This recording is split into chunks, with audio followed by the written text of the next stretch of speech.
Hello বন্ধুরা, আলিপুরদুয়ার জেলা থেকে আমি মৌসুমি নিয়ে চলে এসেছি তোমাদের জন্য নতুন একটি ব্লগ। তো দেখতে থাকো, সঙ্গে থাকো। তো সকাল সকাল স্নান করে চলে গিয়েছিলাম ঠাকুর ঘরে, কারণ আজকে ছিল রথ। তাই জগন্নাথ দেবীর প্রিয় ফল কাঁঠাল দিয়ে আজকে পুজোটা দিয়েছি। তো সকাল সকাল পুজোটা দেওয়া হয়ে গেলে মনটাও ভালো থাকে আর সারাদিনের একটা বড় কাজ মাথা থেকে নেমে যায়। তারপর মা বলল আজকে যেহেতু রথ তাই একটু আলতা পরে নিতে। তো আমিও আলতা পরতে বসে গেছি। এইদিকে মা আবার পাড়ার সব ছোটো ছোটো বাচ্চাগুলোকে ডেকে এনেছে আলতা পরার জন্য।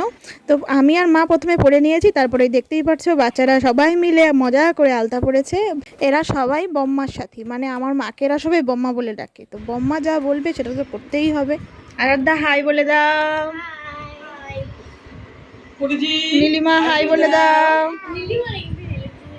নীলিমা দেখো একটা রাষ্ট্রিকা করছে মাথার মধ্যে। নীলিমা কি পূজা দিছিলি?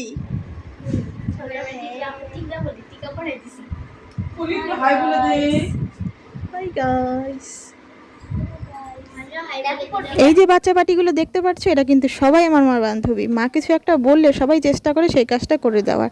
তো আমি সকালবেলা পুজো দিয়েছিলাম, মা সবাইকে সেই প্রসাদটাই দিচ্ছিল। আর বাচ্চা পাটি বলছিল তুমি যেহেতু ইউটিউবে ভিডিও করো, আমাদের আলতা পড়া হয়ে গেলে তোমার কিন্তু একটা ভিডিও করে দিতেই হবে। আমরা সবাই বাড়িতে গিয়ে মার মোবাইল থেকে তোমার এই ভিডিওটা দেখবো। তাই সবার আবদারে একটা ভিডিও করেছে।